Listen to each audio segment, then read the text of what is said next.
ជំរាបសួរដល់ពុកម៉ែបងប្អូនទាំងអស់គ្នាថ្ងៃនេះខ្ញុំនឹងទៀតសម្រាប់បងប្អូនណាដែលត្រូវការបូ comment ឬក៏ like នៅក្នុង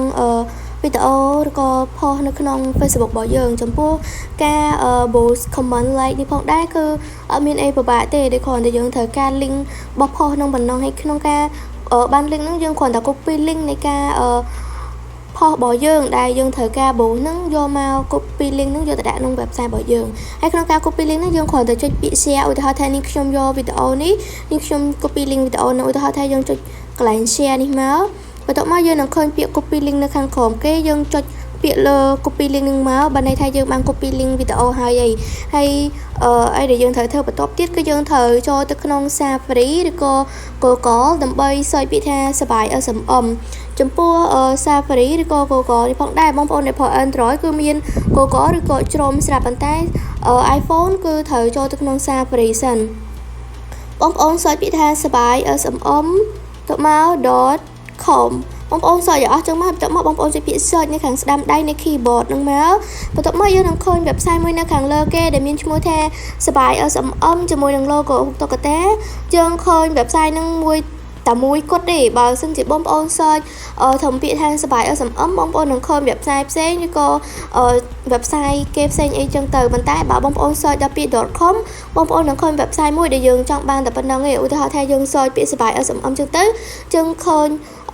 សបាយ smm.com នៅខាងលើគេគឺមាន website នឹងតែមួយគត់ហើយបន្ទាប់មកយើងចុចនៅលើ website នឹងមកបន្ទាប់ពីយើងចុចនៅលើ website នឹងហើយគឺយើងបានមកដល់នេះបងប្អូនឃើញគេដាក់ដើម្បី login to your account ហ្នឹងបងប្អូនចុចកន្លែង username ហើយយើងដាក់ username របស់យើងមកឧទាហរណ៍ថានាងខ្ញុំមាន username របស់នាងខ្ញុំគឺដាក់ username របស់នាងខ្ញុំហើយបន្ទាប់មកយើងដាក់ password ចំពោះ password នេះគឺវាសំខាន់ដែរគឺយើងអត់ password អត់កើតទេបន្ទាប់មកយើងចុច remember me មកហើយបន្ទាប់មកយើងចុច login នេះបន្ទាប់ពីនឹងហើយបងប្អូនដែលមិនទាន់បានចូលឈ្មោះប្រើប្រាស់ website ទេបងប្អូនអាចចុចកន្លែង sign up នៅខាងលើហើយទៅមើលពីរបៀបចូលឈ្មោះប្រើប្រាស់ website នៅវីដេអូមុននាងខ្ញុំបានធ្វើវីដេអូពីរបៀបចូលឈ្មោះប្រើប្រាស់ website នៅក្នុង channel YouTube របស់នាងខ្ញុំហើយបងប្អូនចូលទៅមើលនៅក្នុងវីដេអូនោះទៅនាងខ្ញុំបានធ្វើវីដេអូពីរបៀបចូលឈ្មោះប្រើប្រាស់ website នោះបងប្អូនគ្រាន់តែដាក់ username ហើយមាន email មួយនិងមាន password នោះគឺជា password email របស់យើងហើយយើងត្រូវចាំ username ឬក៏ password របស់ email នោះទុកផងព្រោះជាវាថ្ងៃក្រោយយើង login ចូលប្រើប្រាស់ទៅយើងភ្លេចទៅគឺយើងពិបាកក្នុងការចូលឈ្មោះម្ដងទៀតប៉ុន្តែបើបងប្អូនអាសាភ្លេចអីទេអាចscreenshot ទុកឬក៏ note ទុកអីក៏បានដែរបន្ទាប់មកពេលដែលយើងដាក់ username password អីហើយយើង login ពេលដែលយើងចុចកន្លែង login ហ្នឹងហើយបងប្អូនបានមកដល់កន្លែងនេះក្នុងគណនី website របស់នាងខ្ញុំគឺមានទឹកប្រាក់ចំនួន $0.45 ហើយកន្លែងដាក់ទឹកប្រាក់ហ្នឹងគឺកន្លែងនៅខាងឆ្វេងដៃសញ្ញាព្រួយនៅខាងលើហ្នឹងបងប្អូនហើយទៅមើលវីដេអូមុននាងខ្ញុំដាក់ជាមួយនឹងរបៀបចូលឈ្មោះប្រើប្រាស់ website ហ្នឹងនាងខ្ញុំបានដាក់ពីរបៀបដាក់លុយនៅក្នុងគណនីផងដែរហើយបងប្អូនចូលទៅមើលទៅហើយដាក់ប្រាក់នៅក្នុងហ្នឹងទៅបន្ទាប់មកទៀតបងប្អូនមើលកន្លែងបណ្ដុំសេវាកម្មនេះបងប្អូនមើលកន្លោនខាងនោះមានសេវាកម្មជាច្រើនមានសេវាកម្ម YouTube Facebook TikTok អីចឹងទៅប៉ុន្តែថ្ងៃនេះគឺវីដេអូរបស់យើងគឺ focus ទៅលើ Facebook ចឹងយើង select យកសេវាកម្ម Facebook មកបន្ទាប់ពីយើងយកសេវាកម្ម Facebook ហើយគឺយើងអូមកខាងក្រោមបន្តិចយើងនឹងឃើញពាក្យ category បងប្អូននឹងឃើញកន្លោនមួយនៅខាងក្រោមពាក្យ category ហ្នឹងបងប្អូនចុចនៅលើកន្លោនហ្នឹងមកបន្ទាប់មកទៀតបងប្អូននឹងឃើញមានសេវាកម្មជាច្រើនដែលនៅខាងក្នុងកន្លោន category ហ្នឹងបងប្អូនអូរមើលពាក្យថា Facebook comment មកនេះបងប្អូនគឺមាន Facebook comment reaction មាន comment ធម្មតាអីចឹងមានច្រើនបន្ទាប់មកបងប្អូនអូរមើលឃើញមានសេវាកម្មជាច្រើនទៀតដែលមិនមានតែប៉ុណ្្នឹងទេប៉ុន្តែនេះគឺយើង focus ទៅលើTikTok Facebook comment អញ្ចឹងយើងយក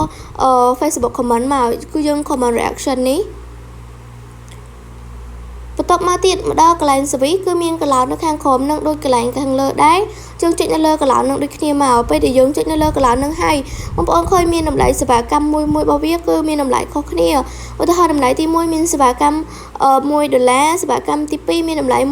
$1.98ហើយតម្លៃទី3មានតម្លៃ$0.54ចឹងទៅហើយបងប្អូនចង់សាកល្បងបួសេវាកម្មដំបូងទេបងប្អូនយកតម្លៃសេវាកម្មណាដែលមានតម្លៃធូរថ្លៃជាងគេសិនមកឧទាហរណ៍ថានាងខ្ញុំ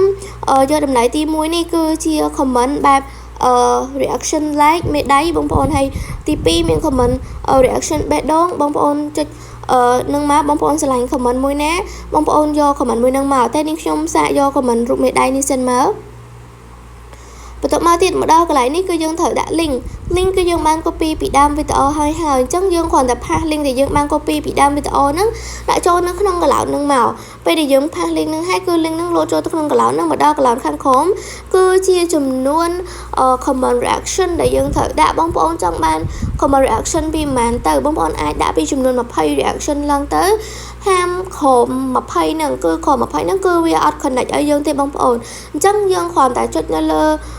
នឹងមកឲ្យដាក់លើសពីពាក្យ20ទៅនិយាយរួមទៅគឺយើងអាចដាក់ពីធំចំនួន20 comment ហ្នឹងទៅហើយឧទាហរណ៍ថានាងខ្ញុំដាក់20 comment គឺមានទឹកប្រាក់ចំនួន 0.010 ហើយបើនាងខ្ញុំដាក់ធំ30 comment គឺមានតម្លៃធំតែ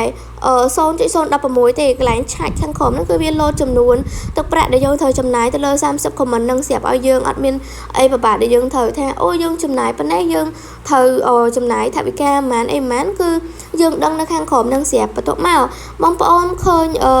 ពេលដែលយើងដាក់គ្រប់ចន្លោះអស់ហើយអត់មានអីកន្លែងនេះត្រូវដាក់ទៀតទេអញ្ចឹងបងប្អូនគ្រាន់តែចុច submit មកឲ្យ submit នៅខាងក្រោមហ្នឹងបងប្អូនចុច submit ហ្នឹងមកពេលដែលយើងចុច submit ហ្នឹងហើយវានឹងលោត